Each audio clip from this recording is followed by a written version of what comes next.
Good afternoon from Patty's Garage. Got an update this afternoon. Quite a few things have been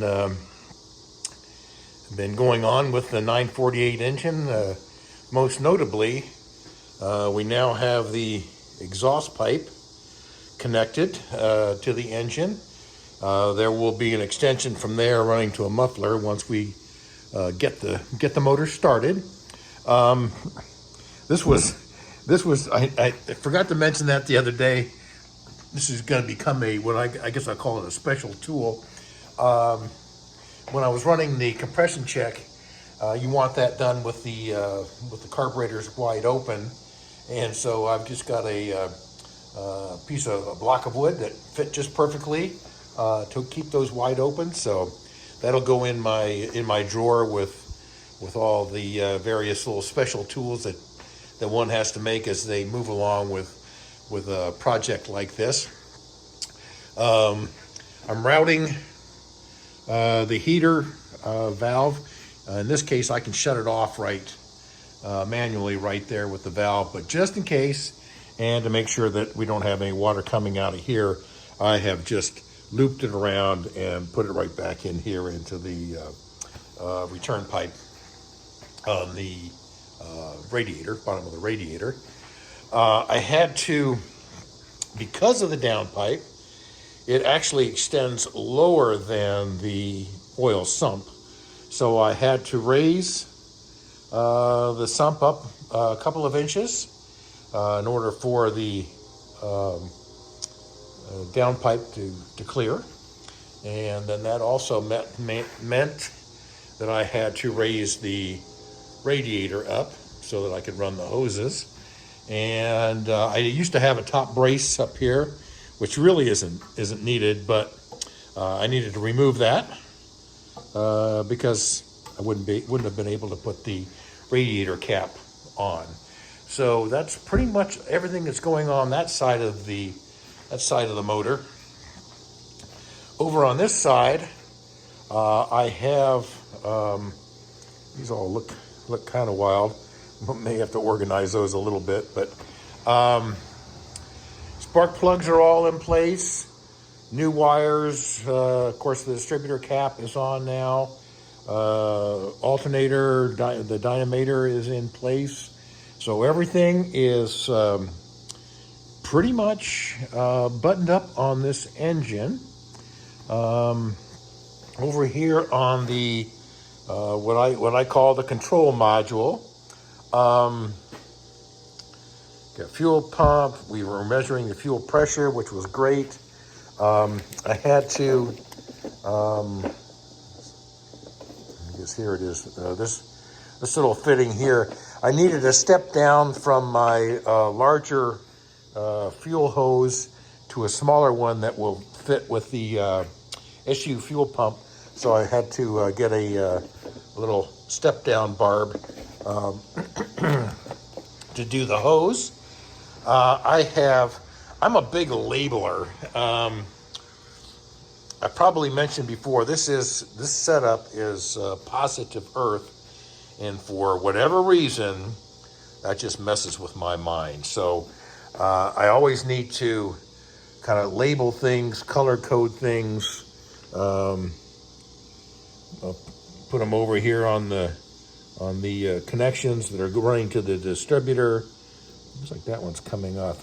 I've got some little clear. I think what I may do is I've got some little clear coatings I can put over there, and those won't have a tendency to fall off. But everything is labeled so that when I disconnect and reconnect them, that I don't get anything backwards and end up blowing up an electronic pickup module. So that's kind of a recap of where we are right now. And what I want to do is maybe talk a little bit about static timing. And this brings up an issue that I had to do a little bit of research. See if that'll focus in there.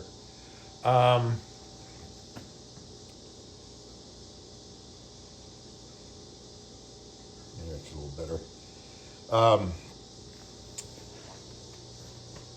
It appears that conventional wisdom is that modern fuels, unleaded fuels, burn more slowly than leaded fuels. And so they need a little bit more time for combustion to complete. So while the owner's manual, let's see if I can.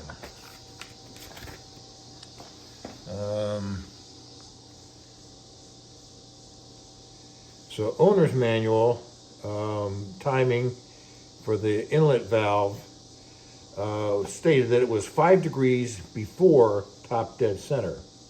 Now, as I was just showing here, if I can get that lined up the way it's supposed to be, it's 10 degrees before top dead center. And what the conventional wisdom is that with modern fuels, you can kind of throw the book out to a certain degree, and you want a little bit more advance in your ignition. So for static purposes, I'm going to set the damper on 10 degrees before top dead center is where I want to start my ignition. And what my setup is, there's various ways of doing this with test lights down on the ignition and that sort of thing. What I like to do, it's very simple, is I've actually got 4 of these. They're basically a little spark plug tester. They go between the spark plug and your high tension lead, and will flash when the spark should ignite. And what we do, the process is to set your damper crankshaft on the setting that you want where you want the ignition to ignite. So in this case, 10 degrees before top dead center.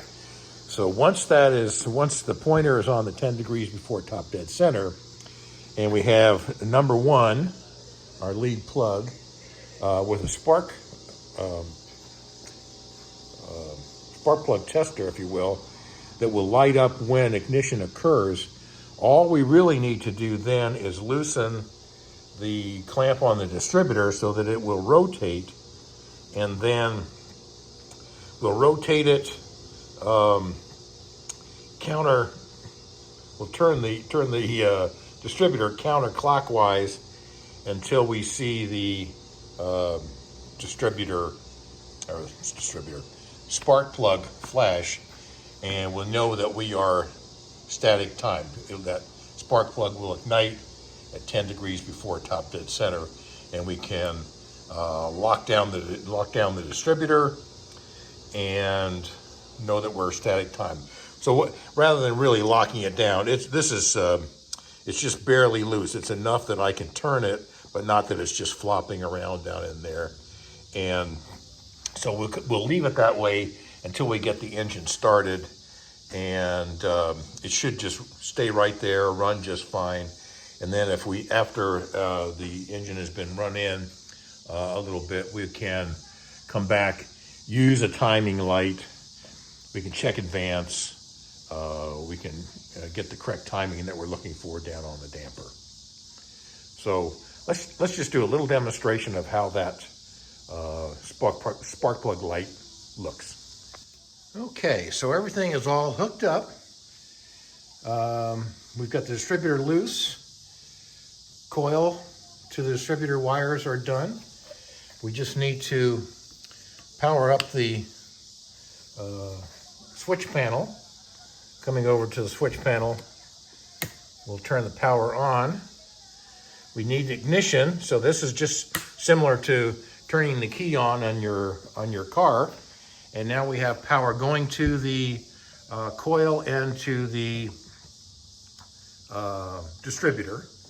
And at this stage, what we need to do is we need to rotate the distributor until we see a flash here at the spark plug.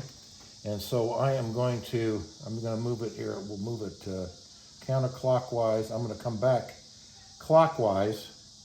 See if we can find a little flash. Just see it right there. I'm going to do that again. So we're watching right here.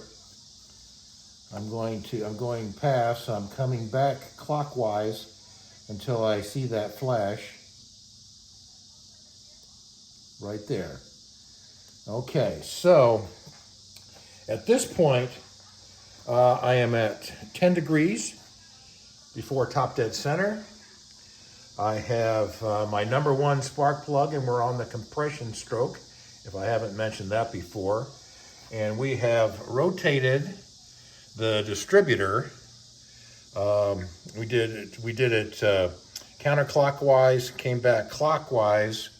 Now the distributor rotates counterclockwise, but so we went counterclockwise, came back clockwise, just until that spark plug received power, and we now know that we're going to have ignition to the spark plug